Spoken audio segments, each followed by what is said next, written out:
প্রিয় মুসলিম এবং অমুসলিম ভাই ও বোনেরা, আসসালামু আলাইকুম ওয়ারাহমাতুল্লাহি ওবারাকাতুহু। আমাদের স্রষ্টা আল্লাহ তাআলার দয়া, শান্তি ও রহমত আপনাদের সবার উপরে বর্ষিত হোক। আমাদের অনুষ্ঠানে স্বাগতম। Ramzan a date with doctor Zakir. আমি আপনাদের হোস্ট ইউসুফ চেম্বার্স। আর আজকে আমরা দর্শকদের বিভিন্ন প্রশ্নের উত্তর দেব, যার টপিক জাকাত। আসসালামু আলাইকুম ডক্টর জাকির। ওয়ালাইকুম আসসালাম রহমতুল্লাহ বারাকাতুহু। আমরা এই টপিকের উপর দর্শকদের কাছ থেকে অনেক প্রশ্ন পেয়েছি। সম্ভবত এই টপিকের উপরই দর্শকরা সবচাইতে বেশি প্রশ্ন করেছেন। তাহলে আমি প্রশ্নগুলো হাতে নিয়ে আপনাকে জিজ্ঞাসা করা শুরু করি। ডক্টর জাকির, প্রথম প্রশ্ন করেছেন আমাদের একজন দর্শক। এখানে বেশ কয়েকটা প্রশ্ন আছে যেগুলোকে কিছুটা টেকনিক্যাল বলা যায় আর আমি নিশ্চিত আপনিও এগুলো সম্পর্কে জানেন। তবে কিছু লোক বলে যে সম্পদের উপর জাকাত দেয়া যদি নিসাব লেভেলের উপরে থাকে সেটা তাকে দিতে হবে নাকি জীবনে মাত্র একবার। যদি আপনি কোনো সম্পদ বা স্বর্ণের উপর জাকাত দেন তাহলে পরের বছর জাকাত দিতে হবে না।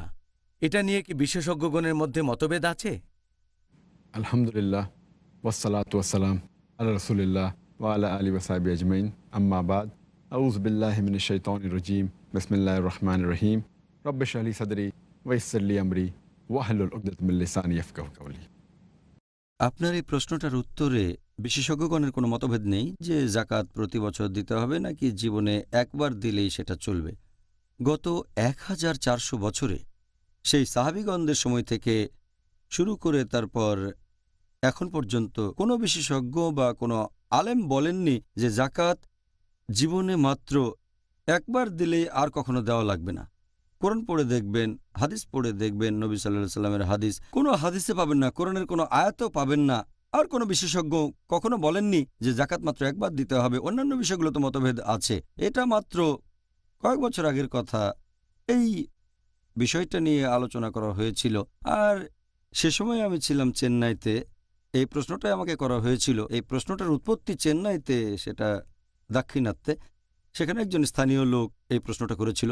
হাদিসে এরকম অসংখ্য উদাহরণ দেওয়া আছে যে জাকাত প্রতি বছর একবার দিতে হবে। এ ব্যাপারে কোনো রকম মতভেদ নেই। জানি না এই ইস্যুটা তারপরে কিভাবে আসে। যদি আপনি নবী সাল্লাল্লাহু আলাইহি সাল্লামের হাদিস পড়েন, এটার উল্লেখ আছে সুনান আবু দাউদ খণ্ড নম্বর 2 বুক অব জাকাত হাদিস নাম্বার 1568। আমাদের নবী মুহাম্মদ সাল্লাল্লাহু আলাইহি সাল্লাম বলেছেন, যদি তোমার 200 দিরহাম থাকে, এই সম্পদ যদি 1 বছর সঞ্চিত থাকে তাহলে 5 দিরহাম জাকাত দেবে। তার মানে 2.5%, 40 ভাগের 1 ভাগ। কারো যদি 20 দিনারের কম সঞ্চয় থাকে তাকে জাকাত দিতে হবে না। এখানে বলা হয়েছে আপনাকে জাকাত দিতে হবে যদি সেই সম্পদ পুরো 1 বছর আপনার কাছে থাকে। এখানে বলা হয়নি যে জীবনে একবার দিতে হবে। আমরা বুঝতেই পারছি 2 বছর সঞ্চিত থাকলে 2 বার দেবেন, 3 বছর থাকলে 3 বার দিতে হবে। সবাই বুঝতে পারছে। যদি কেউ বলে জীবনে একবার দিতে হবে তাহলে কোরআন এবং হাদিস থেকে সেটা স্পষ্টভাবে প্রমাণ করতে হবে। অনেকগুলো হাদিসে এই ব্যাপারটা পরিষ্কার করে বলেছে। এই হাদিসটা আছে সুনান আবু দাউদে খণ্ড নম্বর 2 বুক অব জাকাত হাদিস নম্বর 1577। আমাদের নবী মুহাম্মদ সাল্লাল্লাহু আলাইহি ওয়াসাল্লাম বলেছেন যে যদি কেউ 3টা জিনিস মেনে চলে তাহলে ধর্ম পালন হবে, শুধু আল্লাহর ইবাদত করবে। সে বলবে আল্লাহ সুবহানাহু ওয়া তাআলা ব্যতীত অন্য কোনো উপাস্য নেই। আর সে প্রতি বছর তার সঞ্চিত সম্পদের জাকাত দান করবে। তাহলে এখানে পরিষ্কারভাবে বলা হয়েছে প্রতি বছর একবার। তার মানে জাকাত প্রতি বছর দিতে হবে। তাই এ ব্যাপারে কোনো সন্দেহ থাকতে পারে না। এগুলো সব সহিহ হাদিস। এছাড়াও আরও কিছু রেফারেন্স দিয়ে এই দাবিটা ভুল প্রমাণ করা যায় যে জীবনে মাত্র একবার জাকাত দেবেন। এই হাদিসটা উল্লেখ করা হয়েছে সহিহ বুখারীতে খণ্ড নম্বর 2 বুক অব জাকাত হাদিস নাম্বার 1402। অনেকে যুক্তি দেখায় যে গবাদি পশুর উপর জাকাত দেয়া লাগবে না ইত্যাদি ইত্যাদি। সহিহ বুখারীর এই হাদিসটা খণ্ড 2 বুক অব জাকাত হাদিস নাম্বার 1402। নবী মুহাম্মদ সাল্লাল্লাহু আলাইহি ওয়াসাল্লাম বলেছেন যে পশু পাখি, গবাদি পশু, উট, তারা রোজ কিয়ামতের দিন আবার জীবিত হবে পৃথিবীতে তারা যতখানি সুস্থ সবল ছিল সে অবস্থাতেই। তারা তখন তাদের মালিকের কাছে যাবে, তাদের মধ্যে যারা জাকাত দেয়নি তাদেরকে উটগুলো পা দিয়ে মারাবে। হাদিসটা আরও বলছে, ভেড়াগুলো পৃথিবীতে যেমন সুস্থ সবল ছিল সে অবস্থাতেই থাকবে, আর যদি মালিক জাকাত না দেয় তারা শিং দিয়ে গুঁতো দেবে আর তাদেরকে খুর দিয়ে মারাবে। তার মানে গবাদি পশুর উপরেও জাকাত দিতে হবে। এছাড়াও একটা হাদিসে হজরত আবু বকর রাদিয়াল্লাহু আনহু বলেছেন, এটা আছে সহিহ বুখারী খণ্ড নম্বর 2 বুক অব জাকাত 1399 এবং 1400 নম্বর হাদিস। সে সময় কিছু আরব তারা জাকাত দিতে চায় না, সেজন্য বিদ্রোহ করল। হজরত আবু বকর রাদিয়াল্লাহু আনহু বললেন তিনি এই লোকগুলোর বিরুদ্ধে যুদ্ধ ঘোষণা করবেন। হজরত ওমর রাদিয়াল্লাহু আনহু বললেন যে আল্লাহর রাসূল বলেছেন, যারা আল্লাহ সুবহানাহু ওয়া তাআলার ইবাদত করে অন্য কারো ইবাদত করে না, আর যারা বলে লা ইলাহা ইল্লাল্লাহ মুহাম্মাদুর রাসূলুল্লাহ, তাদের বিরুদ্ধে যুদ্ধ ঘোষণা করবে না। হজরত আবু বকর রাদিয়াল্লাহু আনহু বললেন, যদি কেউ আইন ভাঙে তার বিরুদ্ধে যুদ্ধ ঘোষণা করব। যদি কেউ আপত্তি করে সালাত এবং জাকাত নিয়ে, এ দুটোই ফরজ, তিনি তাদের বিরুদ্ধে যুদ্ধ ঘোষণা করবেন। আল্লাহর নামে বলছি, তিনি বললেন যে যদি কেউ নবী সাল্লাল্লাহু আলাইহি সাল্লামের সময় জাকাত দিয়ে থাকে আর এখন দিতে অস্বীকার করে, অথবা সে জাকাত না দেয় যেটা নবীর সময় দিয়েছে, তার বিরুদ্ধে যুদ্ধ ঘোষণা করব। তার মানে হলো এই, যদিও তারা জাকাত দিয়েছে গত বছরে, এবছরও দিতে হবে। আর যদি জাকাত না দেয়, হযরত আবু বকর রাদিয়াল্লাহু আনহু তাদের বিরুদ্ধে যুদ্ধ ঘোষণা করবেন। আর হযরত ওমর রাদিয়াল্লাহু আনহু বললেন যে আল্লাহ সুবহানাহু ওয়া তাআলা আবু বকরের হৃদয়কে প্রসারিত করেছেন, তিনি যা বলেছেন তা ঠিক। তার মানে জাকাত দিতে হবে প্রতি বছর। আর এছাড়াও অনেক হাদিস বলছে জাকাত কিভাবে সংগ্রহ করতে হবে। একটা হাদিস, এটা আছে সহিহ বুখারীতে খণ্ড নম্বর 2 বুক অব জাকাত 1454 নম্বর হাদিস। হযরত আবু বকর রাদিয়াল্লাহু আনহু একজন লোককে নিয়োগ দিলেন জাকাত আদায়ের জন্য। সে লোকটা বলল যে আল্লাহর রাসূল বলেছেন যে জাকাত দেওয়ার নিয়মটা কি। সে লোকটা বলতে লাগলো, যদি কারো ঘরে 5টা উট থাকে তাহলে একটা ভেড়া জাকাত দিতে হবে। তারপর গবাদি পশুর সংখ্যা বাড়লে জাকাতের পরিমাণও বাড়তে থাকবে। আবার 40টা ভেড়া, যদি কারো থাকে 40টা ভেড়া তাহলে সে একটা ভেড়া জাকাত দেবে। 40টা ভেড়া থেকে 120টা পর্যন্ত জাকাত হলো একটা ভেড়া। যদি ভেড়ার সংখ্যা হয় 120 থেকে 200-র মধ্যে তাহলে 2টো ভেড়া জাকাত দিতে হবে। যদি 200 থেকে 300টা ভেড়া থাকে তাহলে 3টা ভেড়া দিতে হবে। এরপর প্রতি 100টা ভেড়ার জন্য একটা ভেড়া জাকাত দিতে হবে। এখন এই লোক যখন জাকাত আদায় করতে যেত, সে তখন গবাদি পশুর কাছে গিয়ে পশুগুলোর মাথা গুনে দেখত যে কতগুলো নতুন পশু হয়েছে, কতগুলো নতুন বাচ্চা দিয়েছে। এভাবে সব গবাদি পশু গুনে দেখত তারা। তার মানে সেই গবাদি পশুর উপরেও জাকাত দেওয়া হতো যেটা আগের বছর দেওয়া হয়েছে। এভাবে বলা হয়নি যে গত বছর ওটার উপর জাকাত দিয়েছ, এবার ওটা গুনবো না, শুধু যেগুলো নতুন সেগুলো গুনে দেখব, আর নতুন যেসব বাচ্চা হয়েছে সেগুলো। অথবা তারা 1 বছর বয়সের ভেড়া ছাগল বের করে গুনে দেখত না, সব গবাদি পশু গুনত। এতে প্রমাণিত হয় যে জাকাত প্রতি বছরই দিতে হবে। আর জাকাত দেবেন সেই সম্পদের উপর যেটা পুরো 1 বছর আপনার কাছে সঞ্চিত হিসেবে ছিল। সঞ্চয় নিসাব লেভেলের উপরে হলে জাকাত দেবেন প্রতি বছর। আর এই আইডিয়াটা যে জাকাত জীবনে মাত্র একবার দেবেন, এটা নতুন আইডিয়া, আগে কেউই কখনো শোনেনি। প্রশ্নটা কিছুদিন আগে মানুষের মাথায় এসেছে, গত 1400 বছর ছিল না। এই ব্যাপারটা নিয়ে কোনো রকম মতভেদ নেই। বিশেষজ্ঞগণ আর ফুকাহাগণ সবাই একটা ব্যাপারে একমত যে প্রতি বছর জাকাত দিতে হবে। তাহলে তো পরিষ্কার, আলহামদুলিল্লাহ। দ্বিতীয় প্রশ্ন, যে জাকাত পাচ্ছে তাকে কি জানানো আবশ্যক যে তাকে জাকাত দেয়া হচ্ছে? যাকে জাকাত দেওয়া হচ্ছে তাকে এটা জানানো আবশ্যক না যে তাকে জাকাত দেওয়া হচ্ছে। আপনি যদি শিওর হন আপনি যে লোককে জাকাত দিচ্ছেন সে কোরআনে উল্লেখিত 8টা ক্যাটাগরির মধ্যে যদি পড়ে, ফুকারা, মাসাকিন, এ ধরনের 8টা ক্যাটাগরির মধ্যে যদি পড়ে, তাহলে তাকে জাকাত দিতে পারেন। আর এটা আবশ্যিক না যে তাকে জানাতেই হবে এটা জাকাত।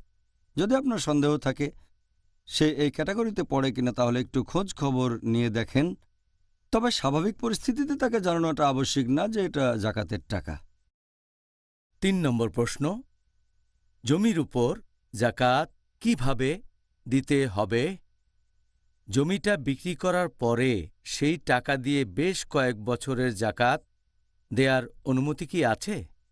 যদি বিক্রি করার উদ্দেশ্যে কোনো জমি কেনেন ব্যবসা করার জন্য, তাহলে সেই জমির 2.5% হারে আপনি জাকাত দিয়ে দেবেন সেই জমির মূল্যের উপর প্রতি বছর। 1 বছর জমিটা আপনার মালিকানায় থাকলে সেই জমির চলতি মূল্যের উপর দেবেন 2.5% জাকাত। এখন আপনি যে সময়ে আপনার জাকাতের হিসেব করবেন, এখানে জমির ক্রয়মূল্য দিয়ে হিসেব করবেন না। জমির দাম বাড়তে পারে আবার কমতেও পারে, সেজন্য আপনার জমির বর্তমান মূল্য যেটা, আর যদি এই জমি 1 বছর আপনার মালিকানায় থাকে তাহলে বর্তমান মূল্যের উপর 2.5% হারে জাকাত দেবেন। একটা জমি ধরুন অনেক বছর আপনার মালিকানায় আছে, এখানে জাকাত দেবেন প্রতি বছর আপনার অন্যান্য সম্পদ থেকে। তবে অন্যান্য সম্পদ যদি না থাকে, শুধু এই জমিটাই আছে, আর যদি জাকাত দিতে না পারেন প্রতি বছর দেওয়াটাই ভালো।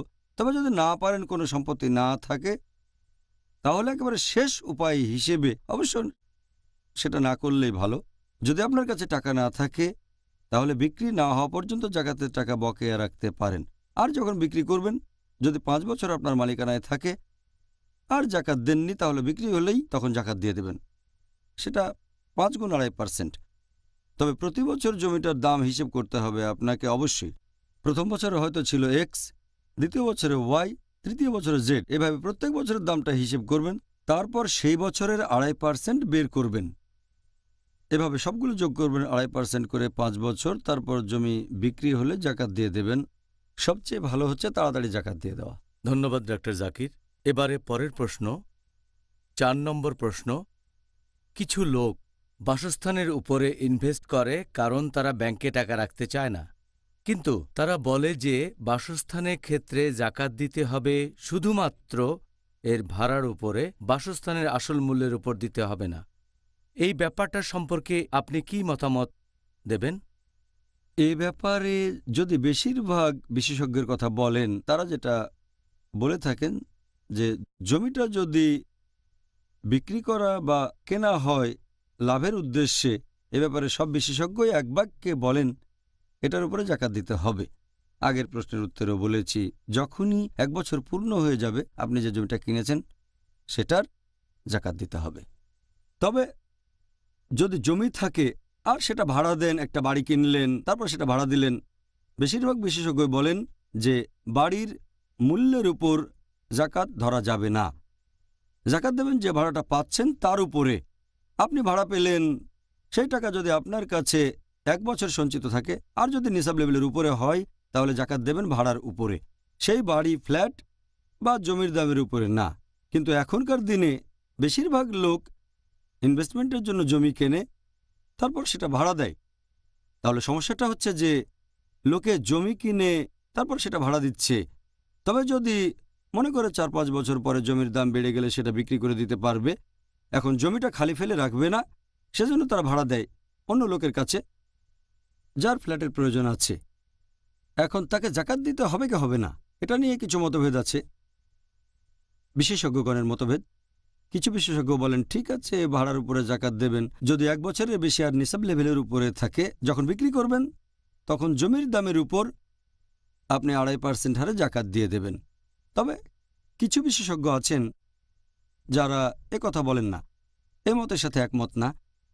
তারা বলেন যে আপনি যদি জমি কেনেন আর সেটা কাউকে ভাড়াও দেন, সেই জমিটার মূল্য বাজারে জমিটার অথবা ফ্ল্যাটের মূল্যের উপরে প্রতি বছর জাকাত দেবেন।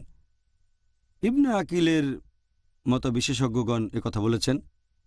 ইবনুল আরাবি, ইবনে আকিল হলেন হাম্বলি, ইবনুল আরাবি তিনি আবার মালিকি, শেখ আবু জোহরা ইনি হানাফি, আব্দুর রহমান আল হাসান, শেখ আব্দুল ওয়াফ খালাফ তিনি বর্তমানের একজন বিখ্যাত আলেম, শেখ ইউসুফ আল কারদাভি, এরকম আরও অনেক বিশেষজ্ঞ বলেছেন যদি কোনো লোক অনেকগুলো ফ্ল্যাট কিনে সেগুলো ভাড়া দেয়, তাহলে তাকে সেই ফ্ল্যাটের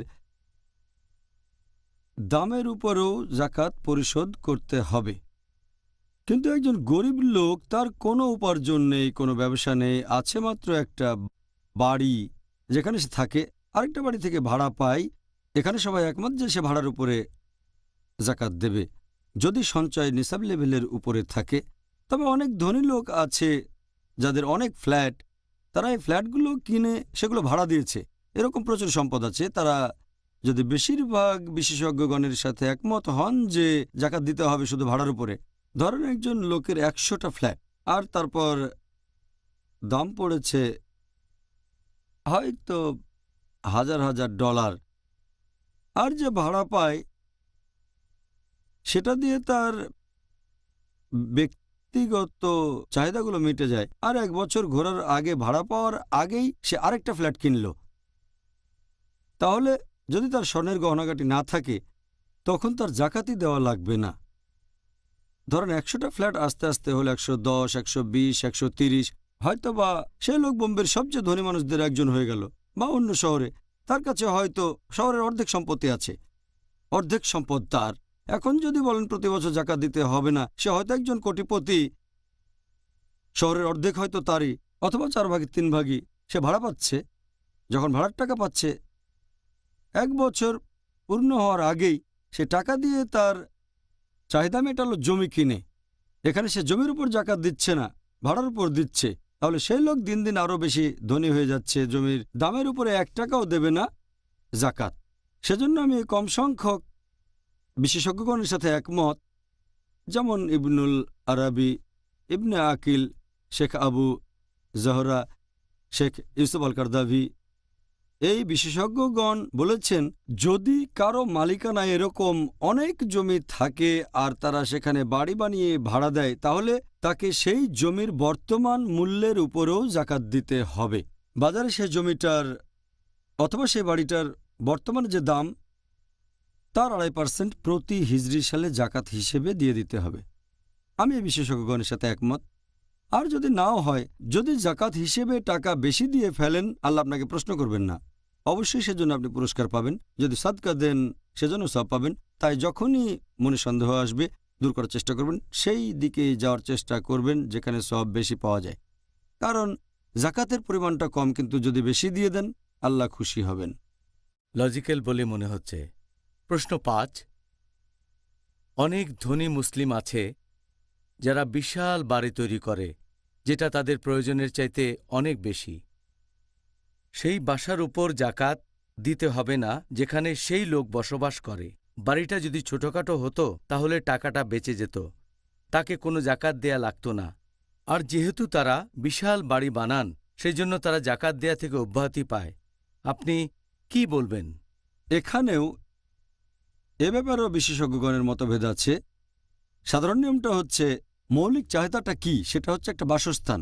সেই বাসস্থানে আপনি আশ্রয় পাবেন, থাকবেন নিরাপদে গরম, ঠান্ডা, বৃষ্টি থেকে, এগুলোই মৌলিক চাহিদা। আর আপনি যে বাসায় থাকবেন সেটার উপর জাকাত দিতে হবে না, এটা নিয়ে কোনো মতভেদ নেই। তবে পরিস্থিতি যদি এরকম হয়ে যায় যে কেউ বানিয়েছে একটা প্রাসাদ, তার স্ত্রী আর 3-4 জন ছেলে মেয়ের জন্য লাগবে 2টা রুম, 3টা রুম, 4টা রুম, 6 রুম, কতগুলো, কিন্তু যদি থাকে প্রাসাদ যেটার সমান হয়তো 10টা সাধারণ বাড়ি, সেটার উপরে তাকে কি জাকাত দিতে হবে? এখানেও বেশিরভাগ বিশেষজ্ঞ তারা বলেন যে আপনি যে বাড়িতে থাকবেন সেটার উপরে জাকাত দিতে হবে না। তবে এটা পড়বে আরেকটা ক্যাটাগরিতে, যার নাম ইসরাফ। আল্লাহ পবিত্রকরণে বলেছেন সূরা ইসরা অধ্যায় নম্বর 17 আয়াত নম্বর 26 ও 27 যে তোমরা অপব্যয় করো না, অপচয় করো না, কারণ যারা অপব্যয় করে তারা হচ্ছে শয়তানের ভাই। আল্লাহ বলেছেন সূরা ফুরকান অধ্যায় নম্বর 25 আয়াত নম্বর 67 যে এরা হলো বিশ্বাসী যারা ব্যয় করতে কার্পণ্য করে না, আবার অপচয়ও করে না, মেনে চলে মধ্যম পন্থা। তাহলে অপচয় করা হারাম ইসলামে, তাই এ ধরনের প্রাসাদ বানানো সম্পূর্ণ নিষিদ্ধ। কেউ বলে হারাম, কেউ বলে মাকরু, সেটা যাই হোক না কেন। তবে যেহেতু সেখানে থাকছেন, তাই বেশিরভাগ বিশেষজ্ঞ বলেন জাকাত দিতে হবে না। কিন্তু এখানেও সেই বিশেষজ্ঞগণ ইবনে আকিল, ইবনুল আরাবি, শেখ আবু জহরা, শেখ আব্দুল ওয়াফ খালাফ, শেখ আব্দুর রহমান আল হাসান, শেখ ইউসুফ কারদাভি, এই বিশেষজ্ঞগণ বলেন যে কেউ যদি বানায় প্রাসাদ যেটা মৌলিক চাহিদার চেয়ে অনেক বেশি, চাহিদা মিটিয়েও অনেক বেশি, তাহলে এটা অতিরিক্ত সম্পদ।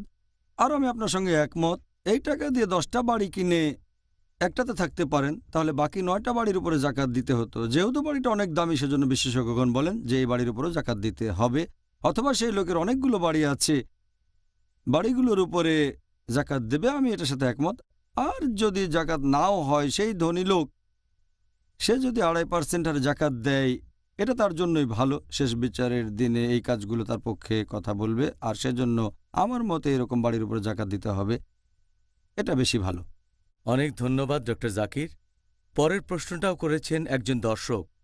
কিছু মুসলিম আছে যারা অনেক ধনী, আর তাদের আছে অনেকগুলো কোম্পানি আর ফ্যাক্টরি আর অনেক সম্পদ।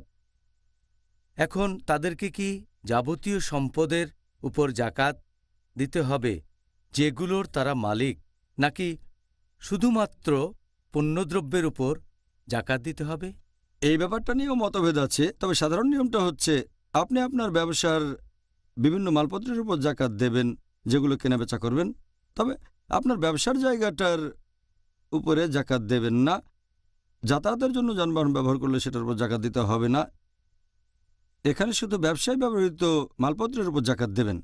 তবে যদি এমন হয় যে কোনো মুসলিমের অনেক কোম্পানি আছে, অনেক ফ্যাক্টরি আছে, সে হয়তো লক্ষ লক্ষ ডলারের মালিক, সে কি শুধু মালপত্রের উপরে জাকাত দেবে নাকি সব সম্পদের উপর? এখানেও একদল বিশেষজ্ঞ বলেন যেহেতু সে অনেক ধনী আর কোম্পানি অনেক বড়, সাধারণত ধনী লোকজন যেটা করে তারা একটা কোম্পানি খোলে, সেখান থেকে যে লাভ করে সেটা ঘরের ভেতর রেখে দেয় না, লকারে রেখে দেয় না, অথবা স্বর্ণ কিনে রাখে না, আরেকটা ফ্যাক্টরি কিনে। এটা ইনভেস্টমেন্ট। তাহলে যার কয়েকটা ফ্যাক্টরি আছে, হয়তো সে মাসে লক্ষ লক্ষ ডলার আয় করে, ব্যবসা চালু করার 3-4 মাস পরে সে আরও একটা কোম্পানি বানালো, আর তার আয় তখন আরও বাড়লো, আরেকটা ফ্যাক্টরি বানালো। সে যদি শুধু মালপত্রের উপর জাকাত দিয়ে থাকে, তার সম্পদের তুলনায় এই মালপত্র খুবই সামান্য, কিন্তু সেই ফ্যাক্টরির দাম হবে হয়তো কয়েকশো কোটি ডলার। আমি এখানে সেই বিশেষজ্ঞগণের সাথে একমত যারা বলেন যদি কোনো লোকের অনেকগুলো ফ্যাক্টরি থাকে, তাকে জাকাত দিতে হবে পুরো সম্পত্তির উপরেই, ফ্যাক্টরি আর জমির উপরেও জাকাত দিতে হবে। আমাদের নবী মুহাম্মদ সাল্লাল্লাহু আলাইহি ওয়াসাল্লাম বলেছেন, এটা আছে সহিহ বুখারীতে, খণ্ড নম্বর 7, হাদিস নম্বর 5672। নবী বলেছেন যে কোনো লোক যেসব কাজে ব্যয় করে তার সবকিছুর জন্যই সে পুরস্কার পাবে, শুধুমাত্র বাড়ি বানানোতে যেটা ব্যয় করে সেটা বাদে, তাহলে বাড়িঘর বানানোর প্রতিদান পাবেন না। এছাড়াও আরেকটা হাদিস আছে সহিহ বুখারীতে, খণ্ড নম্বর 4, হাদিস নাম্বার 3185। আমাদের নবী মুহাম্মদ সাল্লাল্লাহু আলাইহি ওয়াসাল্লাম বলেছেন যে আমি আমার উম্মতদের দারিদ্র্য নিয়ে অতটা চিন্তিত নই যতটা চিন্তিত তাদের উন্নতি আর সমৃদ্ধি নিয়ে। কারণ আগেকার দিনে অনেক জাতি ধ্বংস হয়ে গেছে শুধুমাত্র বিলাসিতার জন্য। তারা প্রতিযোগিতা করত। আমি আমার উম্মতদের বিলাসিতা নিয়ে চিন্তিত যে তারা অন্যের প্রতিযোগিতা করবে, আর যেভাবে আগের জাতিগুলো ধ্বংস হয়েছে সেভাবে তারাও ধ্বংস হবে। নবী এইসব বিলাসিতার ব্যাপারে চিন্তিত ছিলেন যে এরকম বিশাল বিশাল প্রাসাদ বানাবেন, বড় বড় ফ্যাক্টরি বানাবেন।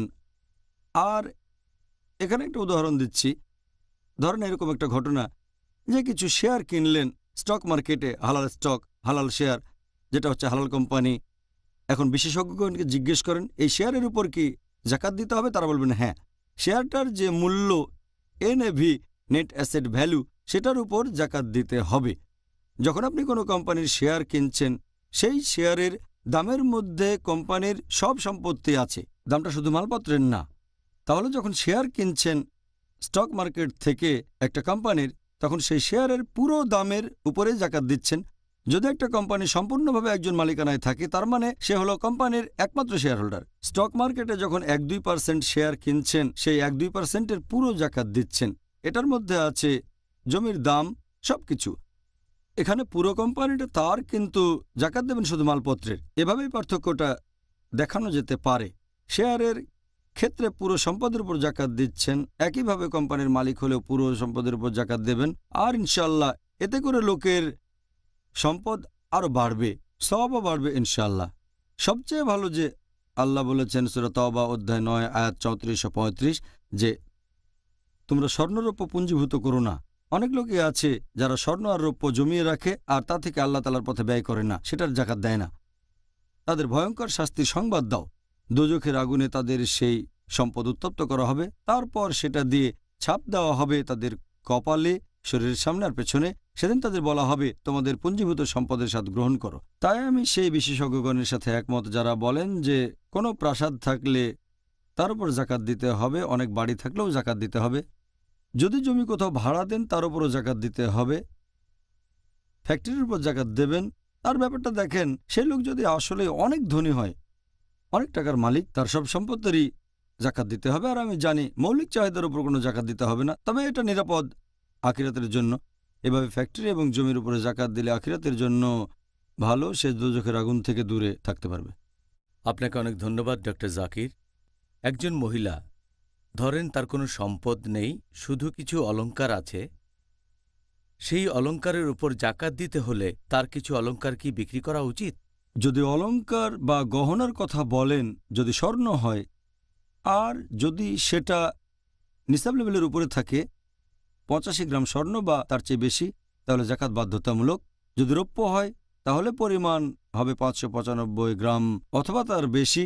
যদি নিসাব লেভেলের উপরে থাকে তাহলে জাকাত বাধ্যতামূলক। আপনি অন্যান্য সম্পদ থেকেও জাকাত দিতে পারেন অথবা গহনা থেকেও দিতে পারেন।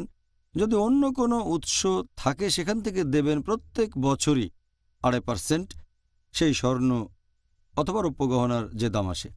যদি টাকা না থাকে তাহলে তার হয়ে অন্য কোনো আত্মীয় দিয়ে দিতে পারে, হতে পারে তার বাবা, ভাই, মা, যে কোনো আত্মীয় দিতে পারে। তবে যদি তার টাকা বা আত্মীয় স্বজন না থাকে তাহলে সেই গহনার কিছু অংশ বিক্রি করতে হবে। ধরেন সে তার গহনা থেকে 2.5% বিক্রি করে সেখান থেকে জাকাত দিল, এটা বাধ্যতামূলক অবশ্যই দিতে হবে প্রত্যেক বছর। আচ্ছা, ধন্যবাদ।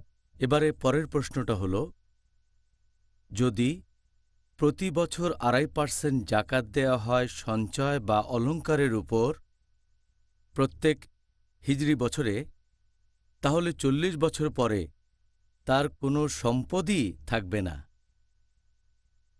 প্রশ্নটা কি ঝামেলা করবে? অনেক মানুষই ভাবে এভাবে যদি 2.5% হারে জাকাত দেন, 2.5 গুণ 40 সেটা হয়ে যাবে 100%। প্রতি বছর যদি 2.5% জাকাত দেন তাহলে 40 বছর পরে আপনার কিছুই থাকবে না। আসলে এখানে যুক্তিটা বেশ দুর্বল, কারণ জাকাত দিবেন সেই সঞ্চয় থেকে যেটা পুরো 1 বছর আপনার কাছে। তাহলে যদি ধরেন কারো কাছে হয়তো 100 গ্রাম স্বর্ণ আছে, তাকে প্রথম বছর জাকাত দিতে হবে 2.5%, তার মানে 2.5 গ্রাম স্বর্ণ। পরের বছর সে 97.5 গ্রামের উপরে জাকাত দেবে 2.5% হারে, 100 গ্রামের উপরে না। তখন সেটা 2.5 গ্রাম স্বর্ণ কম হবে। তাহলে এভাবে 40 বছরের বেশি পার হয়ে যাবে। তার সম্পদ কখনোই পুরোপুরি শেষ হবে না, কখনোই না। এমনকি এটা কয়েকশো বছর, শত শত বছর ধরে জাকাত দিলেও শেষ হবে না। জাকাতের পরিমাণ কমতে থাকবে, কিছু অংশ অবশিষ্ট। আর এছাড়াও সম্পদটা যখন নিসাব লেভেলে পৌঁছাবে, যদি কয়েক বছর ধরে 2.5% জাকাত দিয়ে যান, বেশ কয়েক বছর দিলেন, হয়তো 5, 10, 15 বছর, কয়েক বছর পরে 5-10 বছর পরে সম্পদের পরিমাণ নিসাব লেভেলে আসবে। যখনই সেটা 85 গ্রাম স্বর্ণের নিচে নেমে যাবে, এই পর্যায়ে নেমে আসতে হয়তো 10 বছর লাগবে অথবা আর একটু বেশি। যখনই নিসাব লেভেলের নিচে নেমে যাবে আর জাকাত দেওয়া লাগবে না। অথবা কারো যদি থাকে 1000 গ্রাম স্বর্ণ, সে জাকাত দিতে থাকবে, তবে নিসাব লেভেলের নিচে নেমে গেলে জাকাত দিতে হবে না। তাই সম্পদ কখনোই শেষ হবে না। নিসাব লেভেলের নিচে জাকাত দিলেও সেটা কখনোই শেষ হবে না। তবে নিসাব লেভেলের নিচে গেলে ইসলামিক শরিয়া অনুযায়ী আপনাকে জাকাত দিতে হবে না। আর এই কারণে আলহামদুলিল্লাহ জাকাতের পরিমাণ প্রতি বছরই আস্তে আস্তে কমে যায়। জাজাকাল্লাহ খায়ের, অনেক ধন্যবাদ। পরের প্রশ্ন, হীরা বা দামি পাথরের ক্ষেত্রে কি জাকাত দিতে হবে? আপনি যদি হীরা আর অন্যান্য দামি পাথরের কথা বলেন, মুক্তা, নীলা, গোমেদ, এ ব্যাপারে বিশেষজ্ঞগণ সবাই একমত যে এইসব পাথরের উপর জাকাত দিতে হবে না, হীরার উপরেও না। তবে যদি সেটা ব্যবসা হয় দামি পাথর কেনাবেচা করছেন তাহলে প্রতি বছর সেটার উপরে জাকাত দিতে হবে, কেনাবেচা করে যে লাভ করছেন তার উপরে। কিন্তু যদি ব্যবহার করা হয় গহনা হিসেবে, তখন সেটার উপরে আপনার কোনো জাকাত দিতে হবে না। তবে যদি গহনা মিক্সার করা থাকে, স্বর্ণ আর হীরা একসাথে, তাহলে স্বর্ণ যদি নিসাব লেভেলের উপরে থাকে জাকাত দিতে হবে তখন আপনাকে। তবে অন্যান্য পাথরের উপরে আপনাকে জাকাত দিতে হবে না। আর এখন অনেক মানুষই ইনভেস্ট করার জন্য হীরা কিনে তারা জমা রাখে, যে দাম বেড়ে গেলেই বিক্রি করবে। এটা কেনার পেছনে নিয়ত হচ্ছে তারা ইনভেস্ট করবে। এ ব্যাপারে কিছু বিশেষজ্ঞ তারা বলেন যে যদি ইনভেস্ট করার নিয়ত থাকে আপনার, আর সেজন্য কিনে থাকেন, লাভ করার জন্য কেনেন, তাহলে সেই হীরার উপরে জাকাত দেবেন। তবে যদি সেটা ব্যক্তিগত কাজে বা গহনা বানাতে ব্যবহার করেন, সেই হীরা বা দামি পাথরের উপর জাকাত দিতে হবে না। জাজাকাল্লাহ খায়ের। আপনাকে অনেক ধন্যবাদ ডক্টর জাকির। এবারে আমাদের পরের প্রশ্ন, এটাও করেছেন একজন দর্শক। বাণিজ্যিক পণ্যের ক্ষেত্রে কিভাবে জাকাত দিতে হবে? এটা কি দিতে হবে সেই পণ্যের ক্রয়মূল্যের উপর, নাকি জাকাত দেব পণ্যের বিক্রয় মূল্যের উপর? যদি কোনো মালপত্র কেনার কথা বলেন যেটা বিভিন্ন কাজে ব্যবহার হতে পারে, এখানে যে লোক সে মালপত্র কিনেছে সে তার দাম বের করবে, সেটা থেকে অবচয় বিয়োগ করে অবশিষ্ট জিনিসের জাকাত দেবে। সেখানে পরিমাণ যা আছে, জমি হলে দাম বাড়তে পারে আবার কমতেও পারে, যন্ত্রপাতি হলে অবচয় বাদ যাবে। তবে এখানে বলা হচ্ছে ব্যবসায়িক মালপত্রের কথা। একজন লোক বিক্রি করার উদ্দেশ্যে কিছু জিনিস কিনলো, এখন সে কি জাকাত দেবে কেনা দামের উপরে নাকি বিক্রি করা দামের হিসেব করে জাকাত দেবে? এখানে বিশেষজ্ঞগণের মতভেদ আছে। শেখ সালেহ আল মুনাজ্জিদের মতে তিনি বলেছেন যে বিক্রির উদ্দেশ্যে কোনো মালপত্র কিনলে, পাইকারি বিক্রেতা হলে আপনি বিক্রির টাকার উপর জাকাত দেবেন, তার মানে বিক্রির টাকা। খুচরা বিক্রেতা হলে খুচরা বিক্রির উপর হিসেব করে আপনার জাকাত দিতে হবে। যদি দুটোই করেন তার উপরে, তখন হিসেব করে জাকাত দেবেন। তবে কিছু বিশেষজ্ঞ বলেন যে খুচরা ব্যবসায়ী লাভের মার্জিন সাধারণত একটু বেশি থাকে। যদি বিভিন্ন বই কেনাবেচা করে থাকেন, তখন সেখান থেকে আপনি হয়তো লাভ করতে পারেন 40%, 50%, এমনকি 60%ও করতে পারেন। তাহলে কারো যদি একটা বড় বইয়ের দোকান থেকে থাকে বা চেন বুক স্টোর, আর তার কাছে হয়তো $1,00,000 মূল্যের বই আছে, বিক্রি করলে সে পাবে $2,00,000। তার জন্য এই $2,00,000 উপর জাকাত দেয়া বেশি হয়ে যাবে। সেজন্য আমি সেই বিশেষজ্ঞগণের সাথে একমত যারা বলেন যে যেটা খরচ হয়েছে কেনার পরে সেটা আপনার কাছেই আছে, এখনও কোনো লাভ করেননি, তাহলে বইগুলোর জন্য আপনার যে খরচ হয়েছে, আপনি যে টাকায় বইগুলো কিনেছেন সেখানে হয়তো ডিসকাউন্টও পেয়েছেন। 50% ডিসকাউন্ট হলে যে দামে কিনেছেন তার উপর জাকাত দেবেন। তারপর বিক্রি করলে তখন আপনি লাভ করতে পারবেন। অনেক সময় বই বিক্রি হবে না, তখন কম দামে বিক্রি করবেন, হয়তো 40% ডিসকাউন্টে বিক্রি করবেন। মাঝে মধ্যে হয়তো লসে বিক্রি করে দিচ্ছেন, কিনেছেন 50% ডিসকাউন্টে, বিক্রি করলেন 60%-এ। আবার অনেক সময় কিছু বই দোকানে পড়েই থাকে, হয়তো 7 বা 8 বছর ধরে দোকানেই পড়ে আছে, আপনি এই বইটার উপরে 8 বছর জাকাত দিচ্ছেন, তারপর বইটা ডিসকাউন্টে বিক্রি করলেন। তাই আমি সেই বিশেষজ্ঞের সাথে একমত যারা বলেন যে জাকাত দেবেন তার উপরে যে টাকাটা আপনি খরচ করেছেন।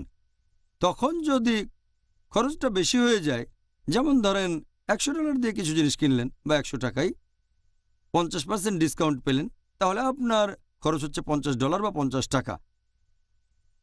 ধরেন জিনিসটার এমআরপি সর্বোচ্চ খুচরা মূল্য সেটা বেড়ে 110 টাকা হয়ে গেল বা $110, তখন 50% ডিসকাউন্টে আসবে 55 টাকা। তাহলে সেটা দাম বেড়ে গেল।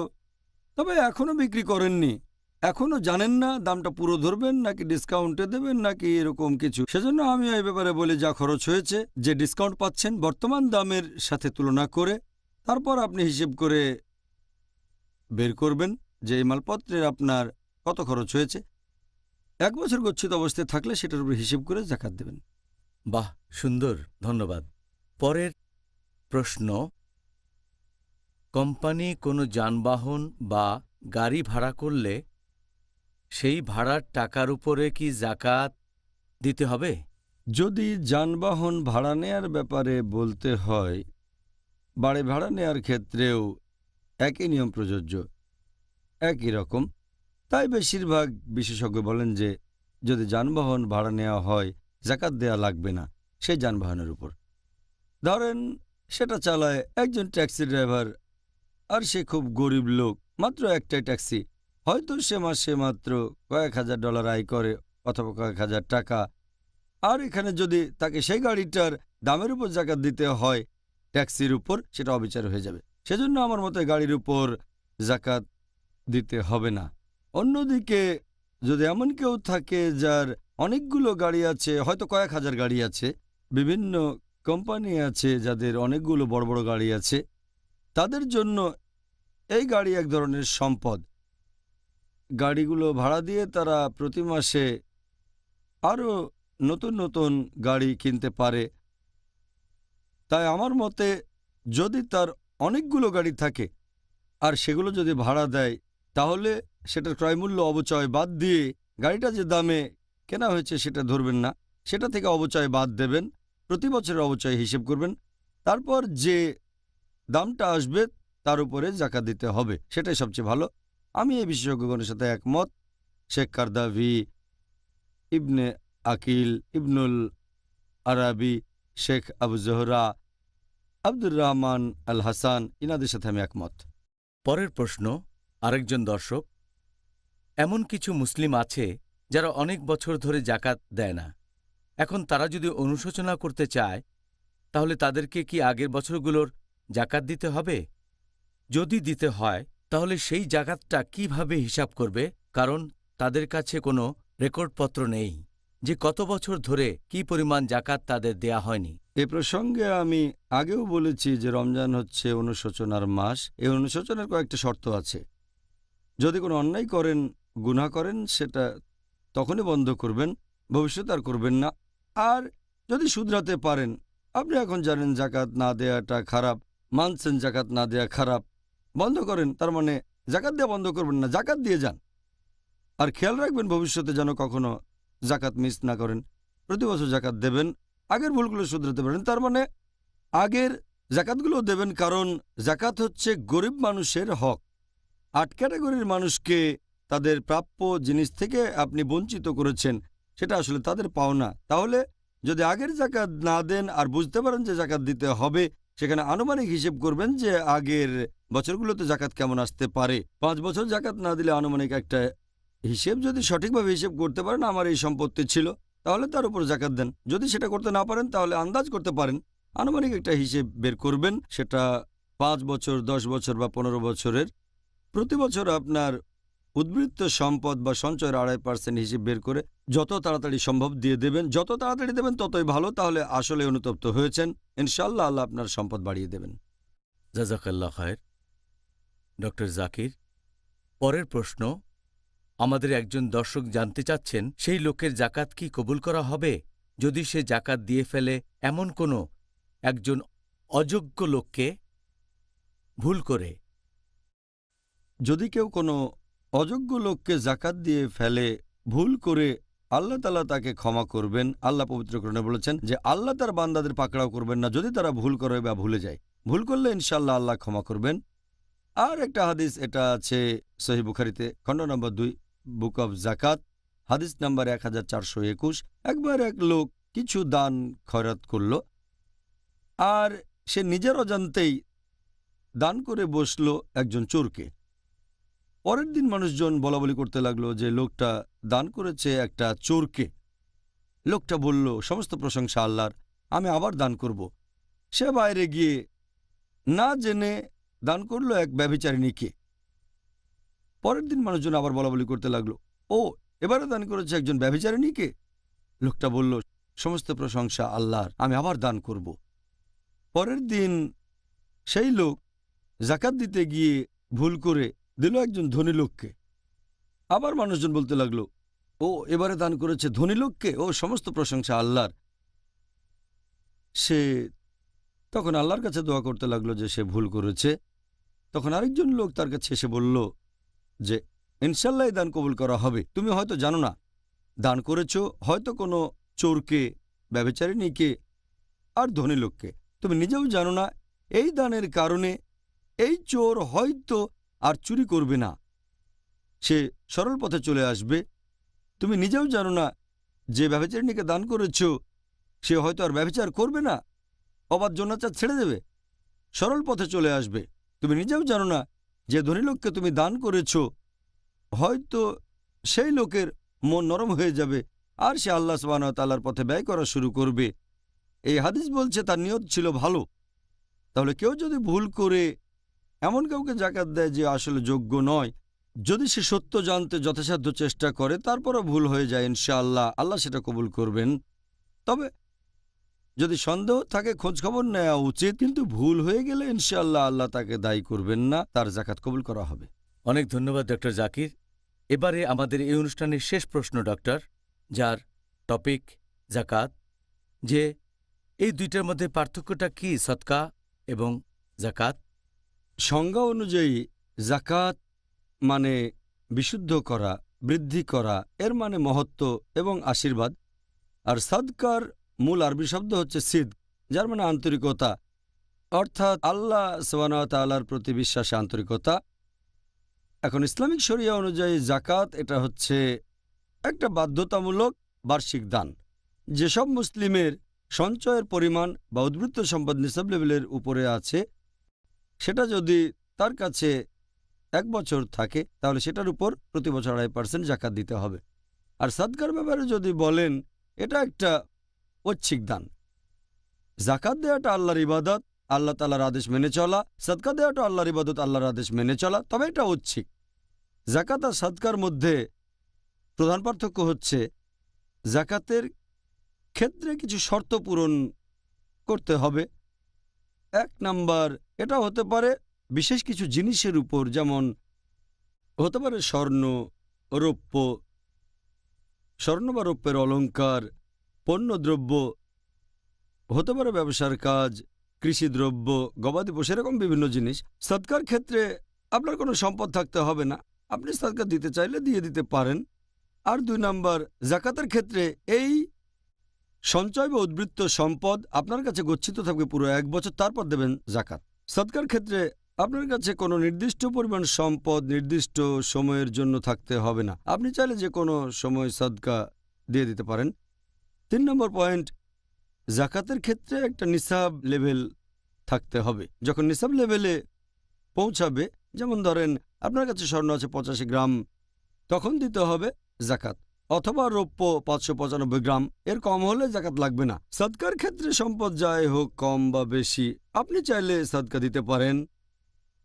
এছাড়া আরেকটা পার্থক্য, জাকাত দেওয়া যাবে শুধু সেই 8 ক্যাটাগরির মানুষকে যাদের কথা পবিত্র কোরআনে বলা হয়েছে। সূরা তাওবা অধ্যায় 9 আয়াত নম্বর 60, গরিব, অভাবগ্রস্ত, এই সম্পর্কে আগে আলোচনা করেছি। সদকা যে কাউকে এটা দেয়া যায়, জাকাতের ক্যাটাগরির লোকজনকে দেয়া যায়, ক্যাটাগরির বাইরের লোকজনকেও দেয়া যায়। সদকা দেওয়ার ক্ষেত্রে কোনো রকম বাধ্যবাধকতা নেই। 5 নাম্বার পয়েন্ট, ধারণ করার জন্য জাকাত দেওয়াটা ফরজ ছিল, কিন্তু জাকাত না দিয়ে মারা গেল, তাহলে দায়িত্ব হবে তার সন্তানদের যেন সেই জাকাত পরিশোধ করা হয়। যদি তার সম্পত্তি ভাগাভাগি করা হয় তাহলে ভাগে যাওয়ার আগে আদায় করতে হবে সেই জাকাত। এটা হচ্ছে একটা দায়। সদকার ক্ষেত্রে কেউ সদকা না দিয়ে নিয়ত করে মারা গেলে সন্তানদের সেটা পূরণ করতে হবে না। নিয়ত ছিল বাবার, সন্তানরা পূরণ করতে পারে, এটা ঐচ্ছিক। 6 নাম্বার, যদি জাকাত না দেয় এটা ইসলামের স্তম্ভ, ফরজ কাজ, এটা আবশ্যিক, না দিলে শাস্তি পাবেন। আল্লাহ বলেছেন সূরা তাওবা অধ্যায় 9 আয়াত নম্বর 34 ও 35, দোজখের আগুনে উত্তপ্ত করা স্বর্ণ দিয়ে তাদের ছাপ দেওয়া হবে যারা তাদের সম্পদের জাকাত দেয়নি। সদকার ক্ষেত্রে ব্যাপারটা এরকম না। 7 নম্বর পয়েন্ট, নির্ভরশীল কাউকে জাকাত দেয়া যাবে না। বাবা সন্তানকে জাকাত দেবে না, সন্তান বাবাকে জাকাত দেবে না। সদকার ক্ষেত্রে বাবা সন্তানকে সদকা দিতে পারে, সন্তানও বাবাকে দিতে পারে, নির্ভরশীল হোক বা না হোক। 8 নম্বর, বেশিরভাগ ক্ষেত্রে ধনী আর স্বাস্থ্যবান কাউকে জাকাত দেয়া যাবে না, কিন্তু সদকা ধনী বা স্বাস্থ্যবানদের দেয়া যাবে। তারপর অমুসলিমদের জাকাত দেয়া যাবে না, কিন্তু অমুসলিমদের সদকা দেওয়া যেতে পারে।